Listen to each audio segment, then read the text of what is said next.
Deus revelada à humanidade. E a Bíblia, ou a palavra de Deus revelada, é Cristo revelado à igreja. Então, muitas pessoas nos dias de hoje chamam Jesus de ou Cristo, ou de Cristo, Jesus Cristo, achando que a palavra Cristo é um sobrenome de Jesus. E não é um sobrenome de Jesus. A palavra Cristo é a denominação da palavra ungido. Então, quando você entende um pouco sobre isso, você vai entender que todos nós somos derivados dessa unção ou dessa separação desse Cristo ungido para a nossa geração. E hoje eu quero trabalhar um pouco sobre isso, a respeito daquilo que a Bíblia nos ensina sobre isso. Diz assim a palavra que Pedro escreve: pois vocês nasceram de novo, não para uma vida que pode ser destruída, mas para uma vida que durará para sempre, porque vem da eterna e viva palavra de Deus. O apóstolo Pedro está agora nos orientando e nos chamando a atenção para entendermos que nós somos uma geração que foi regenerada, separada, ativada, alinhada para um propósito. Nós nascemos de novo, e o nascer de novo para nós, os cristãos, é quando nós entendemos que reconhecemos a Jesus como o Senhor, entregamos as nossas vidas a Ele e Ele nos vem fazer morada dentro de nós, e nós agora nascemos de novo. Então Pedro está dizendo: nós nascemos para uma vida que não pode ser destruída. E isso é algo muito importante para que nós possamos entender o que Deus quer que a gente faça. Olhe só, ele vai dizer, e eu tenho uma outra versão que diz o seguinte: vocês foram regenerados, não de uma semente perecível, mas imperecível, por meio da palavra viva de Deus, que é permanente. Então, se nós entendermos isso, eu quero que nós possamos ampliar os nossos olhos para entender que nós somos essa geração que o Senhor chamou para fazer o quê? Viver a vida de Cristo. Qual é a vida de Cristo? É uma vida de gente ungida, gente separada, gente que foi transformada. O tema central das Escrituras é que, quando nós entendemos isso, nós não apenas sabemos que somos salvos, porque essa questão de sabermos que somos salvos, isso às vezes se torna irrelevante para muitos de nós. Alguns de nós não querem saber nem da verdade da salvação de Cristo a nós, ou de Cristo em nós. Por isso o autor bíblico vai dizer sempre que Cristo em você, o ungido em você, é a esperança da glória. O ungido em mim é a esperança da glória. O ungido em nós é a esperança da glória. Por quê? Porque o papel central de Cristo em nossas vidas não pode ser apenas um ato religioso. Porque se nós nos transformarmos em gente religiosa, não seremos diferentes de nenhuma pessoa que às vezes condenamos. Nós precisamos viver a dimensão da vida do Senhor. A palavra de Deus em nós nos levará a entender isso.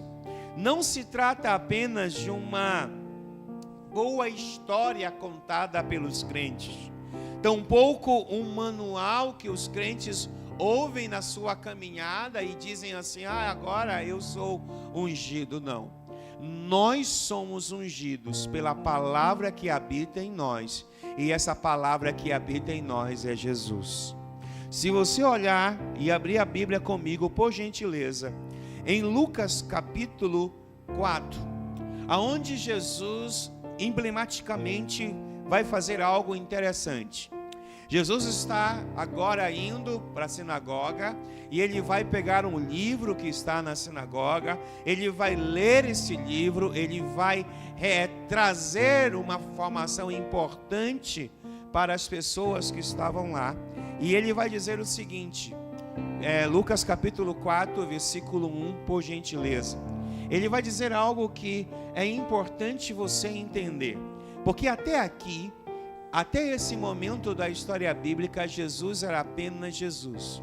Ele não era chamado de o Cristo. A partir desse texto, Jesus vai ser chamado de o Cristo, o ungido. Por quê? Por causa de uma palavra que ele vai ler no livro de Isaías, que vai modificar a sua trajetória. Diz assim: Jesus cheio do Espírito Santo. Lembre-se que você e eu e nós precisamos ser cheios do Espírito Santo. Ser cheios do Espírito Santo é um tema muito importante na palavra de Deus. A minha pergunta tem sido a seguinte: o quanto o Espírito Santo está enchendo você? O quanto o Espírito Santo está norteando a sua vida, dando direção? A Bíblia diz que Jesus, cheio do Espírito Santo, voltou do Rio Jordão e foi conduzido pelo Espírito Santo ao deserto, ok? E isso é uma coisa importante, porque ele foi tentado no deserto. E você sabe que ele vai ler o livro que diz que ele foi ungido. Jesus ungido para enfrentar os desafios. Jesus ungido para enfrentar as lutas. Jesus ungido, que foi ungido para enfrentar situações a qual nós precisamos passar. Bem, eu olho para Jesus nesse texto e fico observando uma coisa interessante. Jesus, cheio do Espírito Santo, poderia ter voltado para casa. Jesus, cheio do Espírito Santo, poderia ter encontrado ou talvez reformulado algumas situações na vida dele, ou chamado outros discípulos ou qualquer outra coisa. Mas cheio do Espírito Santo, Jesus foi ao deserto. E é uma coisa importante que nós temos que entender, que quando o Senhor nos unge, Ele não nos unge para nos tirar do deserto, Ele nos unge para enfrentar o deserto.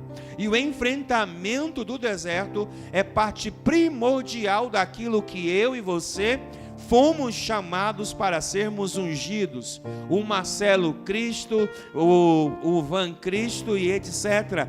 Todos nós somos ungidos por Deus para o enfrentamento de situações. Diz o texto sagrado, aonde foi tentado pelo diabo durante 40 dias. Não comeu nada durante todo esse tempo e teve fome. Observe bastante esse texto. Ele diz que Jesus passou um determinado tempo, uma quaresma. Jesus passou 40 dias ali passando algumas situações difíceis. Observe, se você vai a um deserto durante o dia, é um calor escaldante. Se você vai a um deserto à noite, é uma baixa temperatura que pode nos provocar gripe, etc. e tal. E esse choque térmico do dia e da noite provavelmente foi algo que Jesus enfrentou, mas Jesus enfrentou por causa de um objetivo.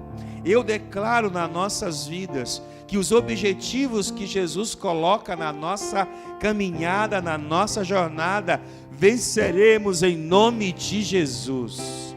Enfrentaremos e venceremos. O problema de muitos crentes nos dias atuais é que os crentes não querem enfrentar lutas. Os crentes não querem enfrentar perseguições, os crentes não querem enfrentar o diabo. Eles preferem que haja uma ausência da maldade, das situações difíceis para caminhar, mas é nessa caminhada, é nessa jornada em que nós passamos por situações difíceis que nós somos preparados para avançar. que somos preparados para conquistar, que somos preparados para vencer. Ninguém vencerá absolutamente nada na sua vida se não enfrentar obstáculos, se não enfrentar as lutas, se não enfrentar os dias difíceis. É por isso que eu acho interessante Jesus começando a sua jornada ministerial debaixo de uma pressão que qualquer um de nós, em alguns momentos, diríamos assim: eu quero sair, eu não quero, eu não aguento, é muito difícil, é demais pesado. Alguns de nós não aguentaríamos os primeiros minutos dessa jornada de quaresma, de 40 dias, mas Jesus foi enfrentar, porque Ele sabia qual era a sua missão, Ele sabia qual era o seu objetivo, e eu profetizo essa noite que também teremos a clareza do que somos, do que fomos chamados para fazer, em nome de Jesus. Por quê? Porque isso é primordial para a jornada. Se você observar, coloca no versículo 6, por gentileza, versículo 6, olha só, Jesus enfrentando algumas situações com o diabo, ele vai dizer: eu lhe darei, diabo dizendo, eu lhe darei a glória desses reinos e a autoridade sobre eles. Jesus está agora diante de algo importante. Pense comigo, quem não queria a glória? Quem não queria a autoridade? E a quem foi dado a isso? A Jesus? Ao homem? Não. Tudo isso foi transportado para o diabo desde o Éden. Quando o homem caiu no Éden, o diabo assumiu o papel de poderoso chefão no mundo. Só que quando Jesus veio, ele tirou todo o trono do poderoso chefão. O poderoso chefão não tem mais um trono. Quem tem o trono é o poderoso Jesus de Nazaré, o poderoso Jesus, Filho de Deus. Ele ergue o seu trono, ele pede o seu trono, ele reivindica o seu trono, roubado, saqueado pelo diabo. Por isso Jesus enfrenta o diabo, e eu profetizo na sua vida coragem para enfrentar o diabo, porque o diabo está ao nosso redor. O diabo está na nossa família, às vezes na nossa casa, o diabo está em muitos lugares aonde nós estamos, e nós precisamos reivindicar aquilo que o Senhor tem para nós. E o diabo disse a Jesus: eu darei tudo a você, eu darei a autoridade que você precisa. Irmãos, em quem tem autoridade, o diabo ou Jesus? Em quem nós oramos? Em nome de quem você ora? Você ora em nome do diabo ou de Jesus? Certamente você ora no nome de Jesus, porque o nome de Jesus é a autoridade máxima na terra. Todo joelho há de se dobrar e toda língua há de confessar que Jesus é o Senhor, e Ele é poderoso. Lembre-se que o diabo está tentando ludibriar Jesus, está tentando fazer com que Jesus caia na dele, como ele faz todos os dias com muitos de nós. Muitos de nós caímos na ideia do diabo, na palavra do diabo, no pensamento do diabo, porque reconhecemos que ele tem poder, que ele tem autoridade. Mas eu quero dizer a você que acima da autoridade do diabo e acima do poder do diabo está o nome de Jesus, está o poderoso nome de Jesus, porque ele é ungido. Bem, eu te darei tudo sobre eles, pois são meus, e posso dá-los a quem eu quiser, disse o diabo. Bem, eu não sei se você já conheceu alguém que fez um pacto com o diabo. Eu já conheci algumas pessoas que já fizeram um pacto com o diabo. E uma das coisas que mais as pessoas fazem com o diabo é interessante. Ninguém pede para o diabo que o diabo o apadrine, ninguém pede para o diabo que seja o pai dele, não. As pessoas sempre querem pedir para o diabo poder e autoridade, querem pedir dinheiro ao diabo, querem ficar famosos e tudo mais. Por quê? Porque eles reconhecem que o diabo pode fazer isso com as pessoas. Recentemente, vendo uma cena, e eu fiquei impressionado, porque as pessoas, por exemplo, que vão buscar relacionamentos com diabos em algumas determinadas situações, eles estão dispostos a fazer qualquer coisa. Eles estão dispostos a entregar a sua vida sem limites. Por quê? Porque as pessoas acreditam que o diabo tem muito poder. E olha o versículo 7, por gentileza. O versículo 7 diz: eu lhe darei tudo se me adorares. É interessante isso. Como é interessante você observar que o diabo quer adoração. O diabo necessita de adoração, ele quer ser adorado. Só que ele se enganou com quem ele foi tentar. Ele achou que estava fazendo uma tentação com meia boca como eu, ou uma meia boca como a maioria das pessoas. Ele foi tentar o poderoso Jesus de Nazaré. Ele foi tentar aquele que era poderoso, ungido, chamado por Deus, o alfa, o ômega, o princípio e o fim. Ele foi tentar aquele que não tem nenhuma, não é dúbio em suas palavras, não volta atrás do que diz. Ele foi tentar o Filho de Deus. E todas as vezes, e que nós tenhamos agora que aprender com Jesus, que todas as vezes que o diabo vier nos tentar, e ele pode vir nos tentar, porque a tentação é muito natural para aqueles que servem a Deus, mas a gente pode vencer as tentações em nome de Jesus. E diz o versículo 8, por gentileza. Jesus respondeu: as escrituras dizem, adore ao Senhor seu Deus e sirva somente a Ele. Olha como é interessante: adore o Senhor teu Deus e sirva-o somente a Ele. Aleluia! Então Jesus ungido, Ele é poderoso para vencer o diabo.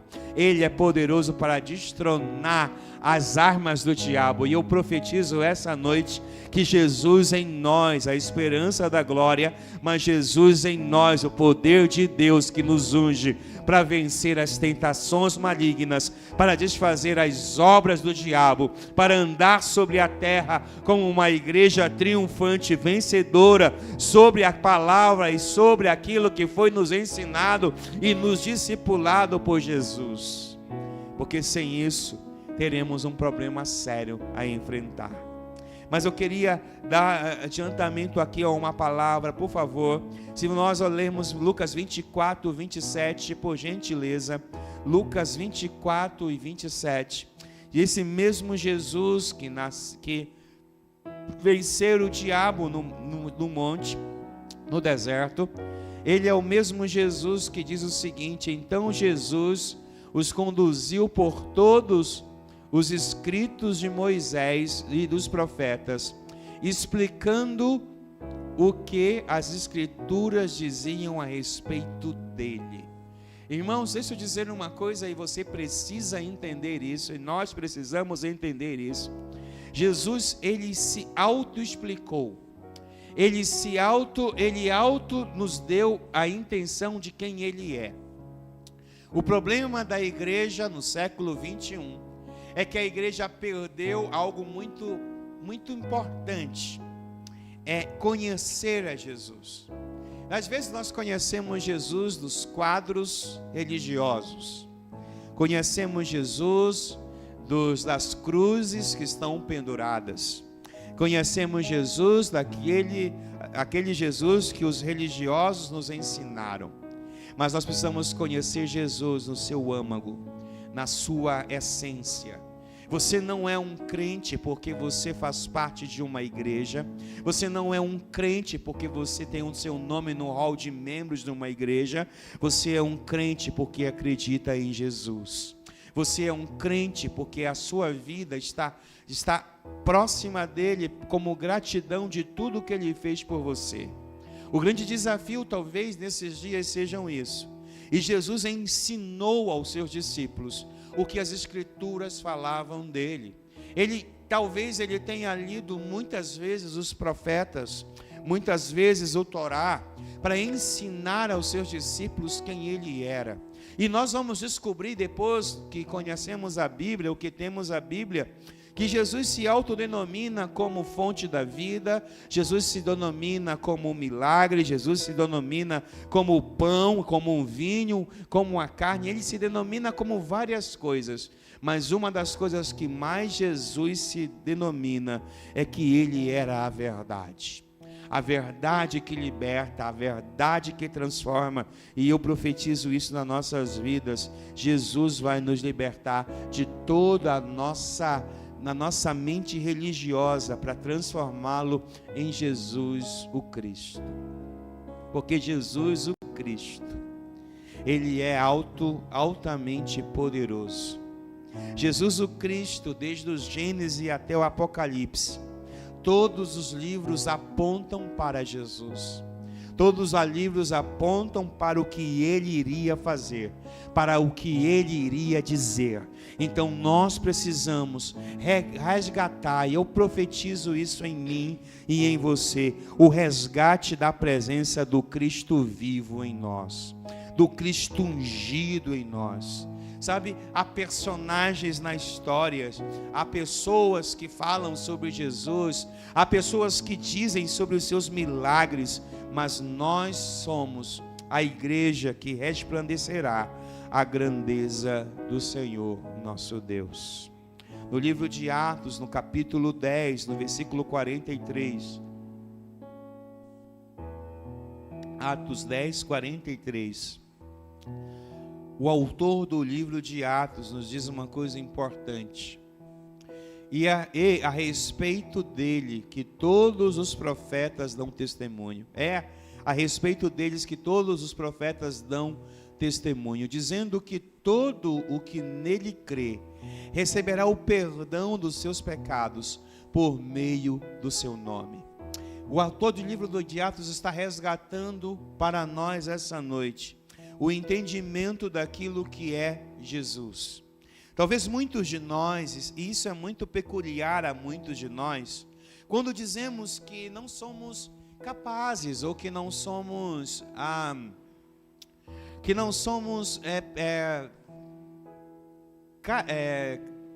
merecedores de algo. Talvez você diga, eu não sou merecedor, eu sou um pecador. Afinal de contas, quantos de nós não cometemos dezenas de pecados hoje, nesse dia de hoje? Quantos de nós, em alguns momentos, não percebeu que cometeu um pecado, mas ao pedir perdão, soube que Jesus o perdoou? Na verdade, existe uma natureza humana que nos provoca um sentimento de não merecedores sobre aquilo que Jesus faz. Bem, eu quero dizer para você que Jesus, o Cristo, Ele nos dá todo o perdão que precisamos, em todos os momentos que precisamos. Jesus, o Cristo, nos unge com a sua presença e nos dá esse perdão dos nossos pecados. Então aí nós estamos perdoados e habilitados a fazer o que Ele quer para nós, ou por nós. Uma das coisas mais formidáveis que eu conheci e gosto do Evangelho é que o Evangelho, diferentemente do que as pessoas dizem, o Evangelho é muito mais simples do que nós imaginamos. O Evangelho não tem tantas situações que nós encontramos que às vezes nós nos engasgamos. O Evangelho é simples, porque Jesus é simples. O grande desafio é você e eu, permanecermos nessa simplicidade do Evangelho, porque estamos diante de tantas coisas, não é? Nós estamos diante de tanta gente que diz tanta coisa. Esses dias eu estava falando isso para alguém falou uma coisa para mim e eu falei uma coisa que eu ouvi há muitos anos atrás, tanto eu e Cris. Uma vez nós convidamos um apóstolo, Paulo Tércio, já está com o Senhor, faleceu agora na pandemia. E um dia fomos jantar com Paulo Tércio e eu fiquei, e nós conversamos algumas horas, alguns minutos, e de repente ele olhou para mim, para a Cris e disse assim, vocês precisam parar de fazer um monte de coisas, vocês precisam ter raiz, vocês precisam ouvir uma pessoa, vocês precisam ter um alinhamento com uma pessoa, parem de ouvir tantas pessoas. Aquilo naquele exato momento pareceu uma coisa que não era de Deus, o nosso orgulho se feriu, ficamos feridos, nosso orgulho às vezes nos faz isso com a gente, mas voltamos para casa e decidimos que precisávamos tomar uma atitude. E a atitude que nós tomamos foi, nós não precisamos de muitas pessoas, precisamos de poucas pessoas que nos oriente, que nos digam o que temos que fazer, porque Jesus ensinou isso e nós guardamos isso até os dias de hoje. E eu disse isso para uma pessoa esses dias: se você ouve muitas pessoas, você vai ter confusão quando você ouvir uma voz real, uma voz pastoral de verdade. E a pessoa fica olhando para mim: não, eu não consigo ter dúvidas. Eu digo, a dúvida nasce quando você acha que você precisa ouvir muitas pessoas para ter uma confirmação daquilo que Deus tem para a sua vida. Isso é muito sério. Isso é muito sério. E a gente observou isso, voltou para casa e disse para Deus: Deus, nós queremos mudar e queremos andar com aquilo que o Senhor tem para nós. Porque eu acredito muito nisso que Jesus está dizendo. Ele deu perdão aos pecados por meio do seu nome. E nós precisamos entender que nós também somos frutos do testemunho de Jesus. Você vai ouvir Jesus e você vai ler as histórias de Jesus. E você vai perceber que Jesus tinha uma identidade única. Ninguém na história de Jesus disse a ele alguma coisa que provocou nele uma identidade roubada, ou pior, uma dúvida na sua identidade. Jesus foi chamado de filho de Belial, Jesus foi chamado de tantas coisas ruins, mas nenhuma dessas coisas tirou dele a identidade que ele tinha. E eu quero declarar isso nas nossas vidas hoje. E o Jesus, o Cristo, Ele não só perdoa os nossos pecados, Ele não só nos salvou, mas Ele também colocou dentro de nós o seu Espírito, a sua manifestação, a sua autorização, a sua graça para podermos caminhar naquilo que Ele tem para nós. Porque se não for assim, facilmente estaremos perdidos. Agora eu te faço uma pergunta sincera, e se você tiver sinceridade no seu coração, fale a você mesmo: quantas vezes você não tem se sentido perdido nos dias de hoje? Quantas vezes você está tão cheio de informação, tão cheio disso e daquilo outro, e mesmo assim está perdido? Ah, pastor, mas por que eu sinto isso? Simples. Porque às vezes você precisa entender que Cristo é o centro de todas as coisas na tua vida. É como cantamos hoje: Cristo é o centro de todo o meu ser. Não estou dizendo que você não pode ouvir pessoas, eu estou dizendo que você precisa entender quem você vai ouvir. É por isso que Jesus explica aos seus discípulos sobre Ele. Ele não explica sobre outros. Ele não explicou sobre João Batista. Ele não explicou sobre Maria, sua mãe. Ele não explicou sobre Tomé. Ele não explicou sobre ninguém. Ele explicou sobre Ele. E aí ele vai recapitular, estudando todos os livros dos profetas e os livros da Torá, que tem também sobre ele. Ele vai chamar: olha, preste atenção quem eu sou, porque eu estou aqui. A minha identidade está aqui, o meu papel está aqui, eu sei exatamente quem eu sou, eu sei exatamente qual é a minha missão, eu não estou perdido, eu não estou cocheando em dois pensamentos, eu sei quem eu sou. Agora, é difícil você pensar nesse Jesus nos dias atuais, porque talvez você já tenha na sua imaginação ou na sua concepção sobre Jesus, um Jesus muito religioso, ao ponto de achar que você não pode olhar para Ele e identificá-lo como um ser que pode mudar a sua história do jeito que você está. É engraçado você pensar nisso, mas às vezes é importante você analisar isso. O Espírito Santo está entre nós e vai nos ajudar a entender isso.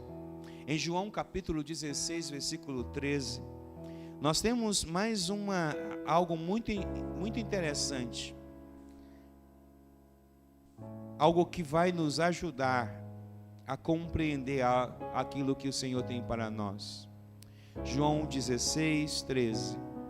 quando vier o Espírito da verdade, ele os conduzirá a toda a verdade.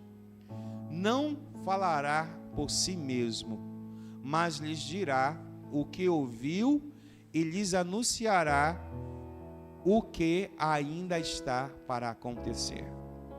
Outra coisa importante, o Espírito da verdade tem que nos conduzir, porque enquanto o Espírito da verdade não nos conduzir, seremos conduzidos pelo espírito de mentiras.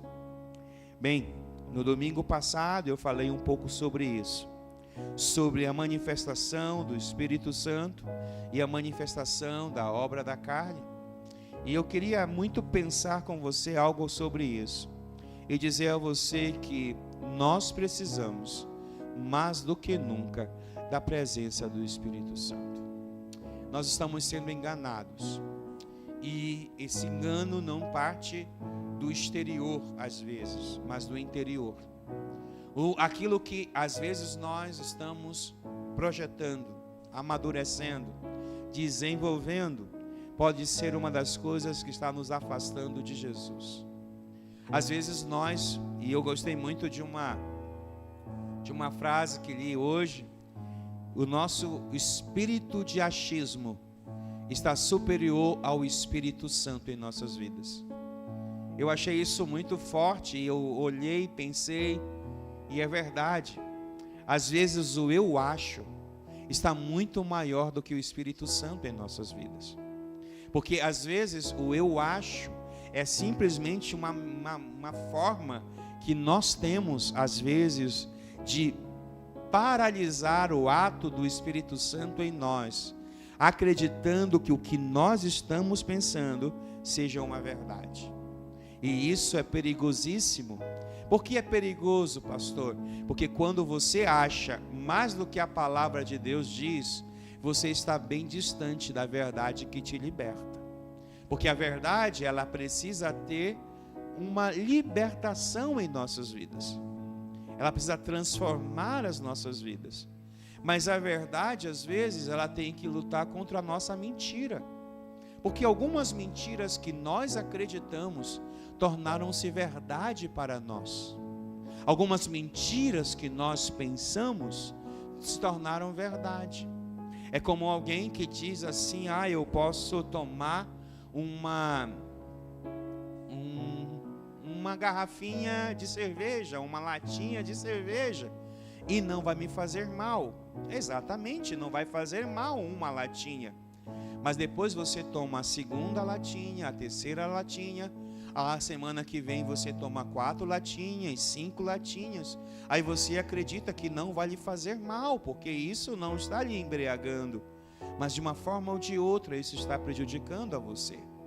E aí está um grande perigo, porque muitas das vezes nós, os seres humanos, não gostamos que Cristo em nós derrube as mentiras que nós construímos. Muitos de nós construímos mentiras. Muitos de nós acreditamos que o eu acho é importante demais para perguntar a Jesus: o que o Senhor acha? O que o Senhor diz? O que a sua palavra diz?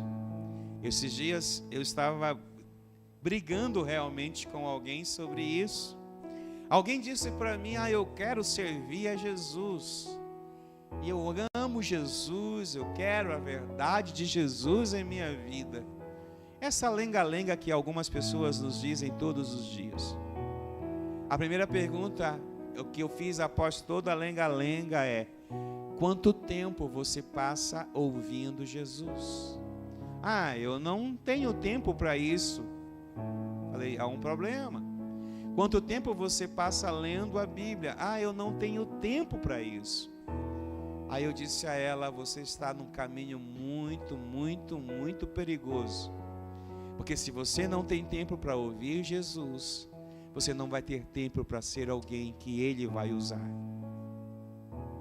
Porque as pessoas querem ser usadas. As pessoas querem até as bênçãos de Jesus, não é? Quantos de nós não queremos ser abençoados? Às vezes, ser abençoado é um propósito de Deus. Eu creio que nós nascemos para ser abençoados. Mas a minha contrapartida qual é? É a mesma coisa que quando alguém falar para mim assim: eu tenho passado por situações bem difíceis. E eu vou ouvir e às vezes eu pergunto: por que você está passando situações difíceis? Eu não sei. A resposta é: eu não sei. Eu não sei porque eu estou enfrentando isso, eu não sei porque eu estou enfrentando aquilo. E eu digo assim: se eu disser a você que eu sei porque você está enfrentando isso, você vai acreditar? Talvez, pastor. Porque você às vezes está passando por isso, por aquilo outro. É apenas um teste para saber se você é confiável para ir em outro nível. Sabe, esse é o grande desafio da fé cristã. A fé cristã, ou como dizem alguns, a fé evangélica, e o que eu gosto quando alguém diz isso, a fé evangélica me diz que eu preciso ter algumas situações na minha jornada que me levem ao estresse, que me levem às tensões, que me levem às dificuldades, simplesmente para que eu seja aprovado e digno de confiança para entrar em um novo nível. Só que essa parte ninguém quer. Essa parte é difícil demais. As pessoas não estão dispostas a sacrificar elas mesmas. Lá no capítulo 4 de Lucas, você lembra? A Bíblia diz que Jesus foi para onde? Para o deserto. Quem levou Jesus para o deserto? O Espírito Santo. E de quem Jesus estava cheio ao chegar no deserto? Do Espírito Santo. Uau! Isso é muito forte. Por isso eu digo sempre, eu tenho avisado a esta igreja, eu tenho cantado esta bola várias vezes. Sejam cheios do Espírito Santo. Porque sem Ele você não vai continuar, você não vai aguentar, você vai parar no meio do caminho. O grande desafio dessa geração não é só ser cheio do Espírito Santo, é ser guiado pelo Espírito Santo. Essa é outra dificuldade que eu encontro nessa geração. Uau! A Bíblia diz que Jesus foi guiado, foi levado pelo Espírito Santo. Agora, é a pergunta que eu sempre me faço quando eu leio esse texto de Lucas capítulo 4. É a seguinte: ele não poderia ter levado Jesus para Jerusalém? Ele não poderia ter levado Jesus para Judá? Ele não poderia ter levado Jesus para Jericó? Ele não poderia ter levado Jesus para Belém? Poderia ter levado Jesus para qualquer lugar. Afinal, ele estava cheio do Espírito Santo. E toda vez que eu leio esse texto, eu me debruço e falo assim: Senhor, será que é necessário passar pela escola do deserto? Às vezes o Senhor me diz o seguinte: claro que é necessário. Porque no deserto eu esvazio você e eu encho da minha presença na sua vida. Até para que você possa corresponder aos meus anseios, corresponder às minhas vontades, os meus desejos. Para que você possa entender que existe algo que é aquilo que você precisa. É interessante você pensar nisso. É por isso que eu tenho certeza que quando Jesus explicava aos seus discípulos sobre ele, talvez os discípulos tenham feito muitas perguntas assim: caramba, o Senhor não poderia ter ido para outro lugar? Aí os discípulos precisavam ouvir: eu vou ter que morrer, eu vou ter que padecer, eu vou ter que levar os pecados de vocês, eu tenho que ser a luz que vai raiar nas trevas. Coisas simples. E às vezes nós esquecemos que, como ungidos de Deus, podemos e devemos passar por a escola, mas para sermos aprovados, temos que passar por essa escola. E aí está o grande desafio da nossa geração. Aí está o grande dilema da minha geração. A minha geração não está mais querendo isso. Porque como Satanás disse a Jesus, eu tenho tudo, eu tenho poder, eu tenho autoridade, eu tenho grana, eu tenho comida, eu tenho qualquer coisa que você queira, eu tenho, e eu posso dar a você se você se prostrar e me adorar. Quantas vezes nós estamos fazendo isso, não é, irmãos? Quantas vezes nós estamos dando mais ouvidos ao que o diabo diz do que ao que Jesus diz? E Jesus disse para o diabo 3 vezes: está escrito, está escrito, está escrito. E na 3ª vez que Jesus disse ao diabo que está escrito, o diabo some da presença de Jesus. Porque o diabo também disse, também está escrito. Sabe, uma das coisas mais interessantes da nossa jornada com Jesus é que Ele é o Cristo. Ele é o Cristo que foi ungido. E nós somos os filhos adotivos de Deus, ungidos por causa de Cristo. Se nós estamos aqui, se nós lutamos, se nós somos desafiados, é porque Ele é o Senhor e quer nos conduzir em vitória. A vitória que não é conquistada pelos meus méritos, nem pelos seus, mas foi conquistada por Ele naquela cruz. E isso nos faz muito abençoados. E que o Senhor nos abençoe nessa jornada. Jesus, o Cristo, a esperança da glória. Jesus, o Cristo que cura, Jesus, o Cristo que liberta, Jesus, o Cristo que transforma, Jesus, o Cristo que batiza, Jesus, o Cristo que levanta, Jesus, o Cristo que limpa, Jesus, o Cristo que concede a força para suportar os dias maus. Jesus, o Cristo, o Filho do Deus vivo. E isso é o que mais nos faz ser apaixonados pelo Evangelho. O Evangelho não pode ser uma ida a uma igreja. O Evangelho não pode ser carregar uma Bíblia debaixo do braço. O Evangelho é as boas novas. E as boas novas do Cristo vivo é que Ele está querendo nos usar nessa geração. Agora, não depende dele.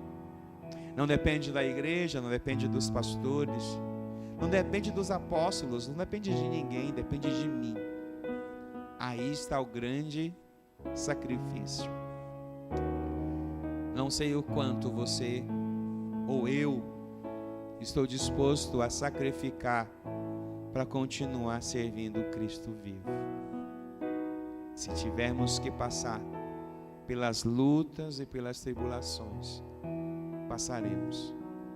Tem uma canção que nós cantamos aqui nessa igreja, que diz que nada vai parar a igreja do Senhor.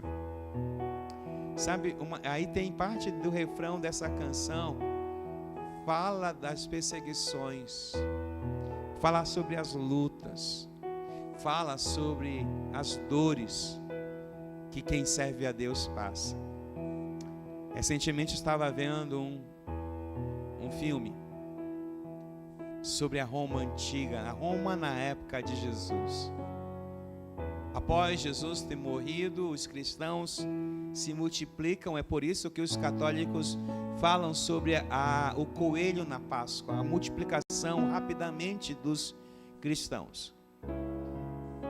Nessa cena que eu vi, uma família na arena, no meio da arena, a arena romana lotada de gente, eles aplaudindo, eles festejando, não sei o que, mas estavam festejando. Aí soltam, e essa família no meio da arena, alguns pequeninos, crianças de 5, 6 anos de idade, 4, o pai e a mãe ali, protegendo, tentando proteger os seus filhos.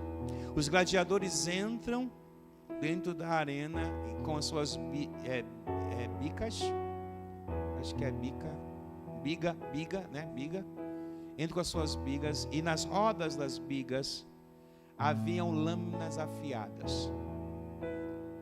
Quando duas bigas que os gladiadores passam, cortam aquelas crianças no meio. Não satisfeitos, os romanos começam a saltar os leões dentro da arena. Os leões, as primeiras coisas que os leões veem são os sangues das crianças cortadas. E eles vão comer as crianças. E nessa cena tem uma senhora que está bem ali do lado. Eu acho que pela cena ela estava envolvida com um parentesco com aquelas pessoas. Ela se ajoelha e diz: nem a morte e nem a vida me poderá separar do amor de Deus em Cristo Jesus. Uau! Aquilo me leva às lágrimas. Lógico, isso é uma cena cinematográfica, talvez muito bem feita. Talvez a gente nem imagine o que havia de verdade acontecido. Mas uma das coisas que mais me chama a atenção é que no meio de nossas lutas, no meio das nossas guerras, não podemos esquecer que Cristo, o ungido de Deus, está dentro de nós e é a nossa principal ferramenta para conseguir caminhar nesse mundo. Então que Ele nos unja essa noite e que o Cristo ungido, o separado de Deus, venha sobre nossas vidas e nos unja. Amém? Quero te convidar a ficar de pé, quero orar. Não por você, mas com você, para que isso se torne uma verdade dentro de nós.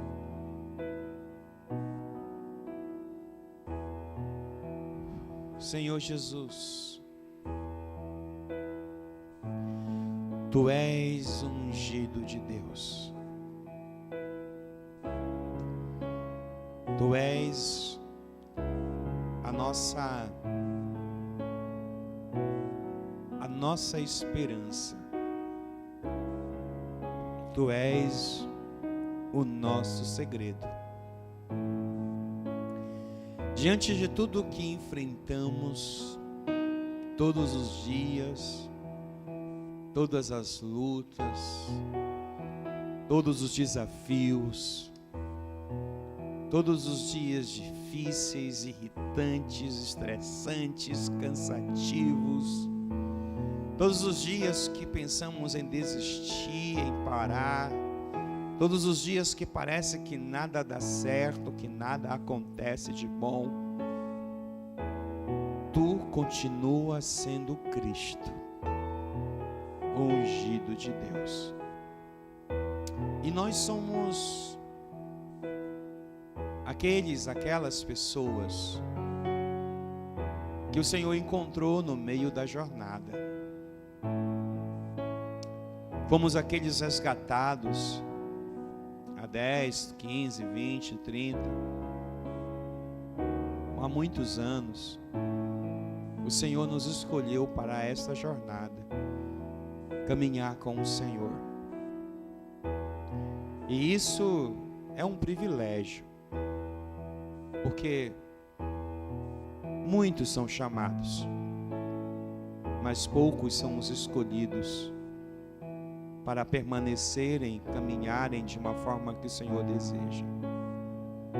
Ajuda-nos nesse tempo. Ajuda-nos a desenvolver as habilidades que o Senhor deseja para nós. Os dias são trágicos. Os dias são terríveis. Enfrentamos situações às vezes vergonhosas, humilhantes. Mas isso é porque escolhemos o caminho. que não é largo, é estreito. Porque o caminho não mudou. Às vezes queremos aquilo que é nos oferecido. As palmas, queremos as glórias, queremos os recursos, queremos as moedas, queremos tantas coisas. Mas nós precisamos é do Senhor para suportarmos tudo o que está acontecendo. A nossa esperança não pode estar numa igreja, a nossa esperança não pode estar em pastores, a nossa esperança não pode estar, Senhor, em sistema eclesiástico.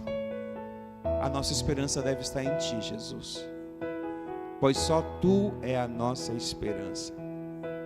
E ajuda-nos a desenvolver essa esperança. E por mais que nada nesta terra dê certo, por mais que nada que façamos e desejamos aconteça, nós saberemos que estávamos fazendo a coisa correta quando nos depararmos com o Senhor nas alturas. E isso ninguém pode nos tirar. Mas não deixa o nosso coração esmorecer. Foi isso que o Senhor fez com os seus discípulos, falando do Senhor. Falando porque os discípulos sabiam, e Jesus sabia que os discípulos não suportariam, Senhor, tantas situações, se eles não estivessem enraizados na verdade. Pois após a sua morte, eles ficaram com medo. Alguns poderiam voltar atrás, alguns poderiam largar o caminho, mas o Senhor insistiu em ensiná-los. Insista com a gente, insista comigo, insista, Senhor, até eu compreender o que tem que ser compreendido, até eu entender que não é um fruto do acaso, não é um vento, uma folha que o vento espalha, mas é os teus desígnios, são as tuas vontades. E ajuda-nos a passar por cada situação difícil,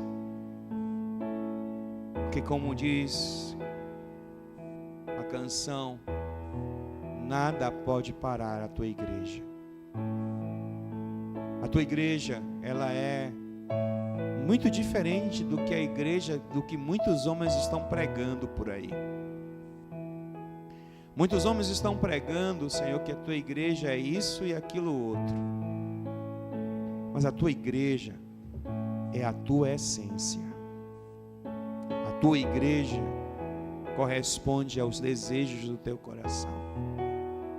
A tua igreja, ela precisa, Senhor, ela precisa de força e de esperança. Ela precisa de fé, que é o combustível que nos faz levantar todos os dias, que é o combustível que nos faz olhar e não desistir. Então encharca-nos com a tua presença, ó Espírito Santo, e que se perdemos, se ganhamos, se comemos, se não comemos, nós sempre daremos graças, porque a nossa esperança é o Senhor nosso Deus. Ajuda-nos, ajuda-nos, ajuda-nos. Ajuda a tua igreja nesse processo. Ajuda a tua igreja no enfrentamento das situações que surgem diariamente.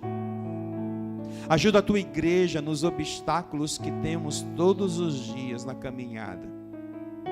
As pedras, as montanhas, as incompreensões, as inverdades. Ajuda-nos. E assim,